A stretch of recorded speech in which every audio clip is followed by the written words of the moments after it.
Una vida actuant i fent doblatge, amb un treball al doblatge que va més enllà de ser actriu o actor. De fet, és molt difícil i no tothom arriba a consolidar-se i a, entre cometes, perquè és meravellós, suportar aquest món del doblatge.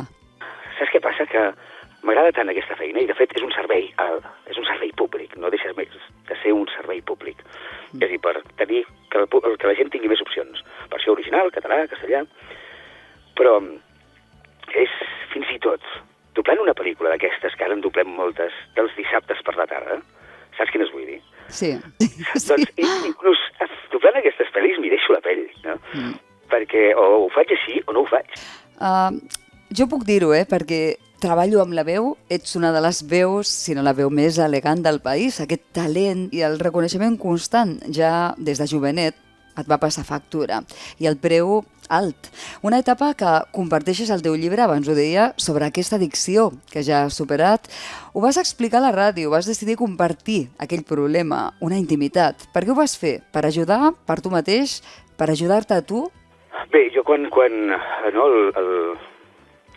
passa el que passa amb Germans de Sang, la segona temporada. Sí, passa, deixa'm situar una mica l'audiència, al públic, què passa? Aquí tenies funció, no et presentes i arrenca el teu llibre, no? Per què? Així arrenca el meu llibre, sí.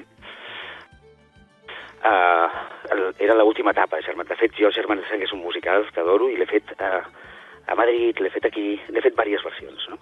Però l'última, que és quan jo no em presento, va ser, i després el dilluns el Basté ho diu i diu unes paraules molt boniques cap a mi, va ser l'allau de trucades, de missatges, de cartes, no? Estic parlant de fa 6 anys, Sí. I doncs em van enviar cartes. Va ser tan gratificant saber que tenia tanta gent al costat i que la gent m'estimava tant que vaig dir, no només farem un treball de recuperació i de parar la meva vida, sinó que, a més, jo tota aquesta història vull compartir-ho amb ells. I també per això, perquè qui no té un all, té una ceba.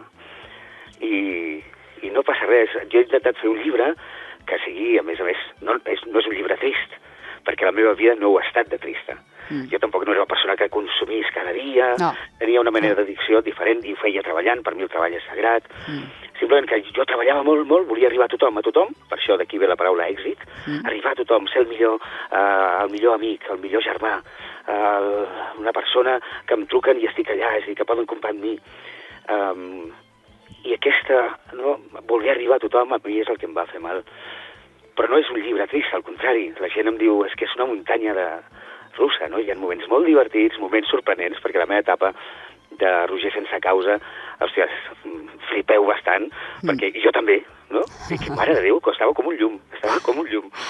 I també, doncs, aquests moments difícils, lògicament, hi són, i ho parlo d'una manera molt oberta, perquè també, si algú que està passant per la mateixa situació, vegi que és un problema que es pot solucionar. Que no està sol, a més, no? Que no està sol.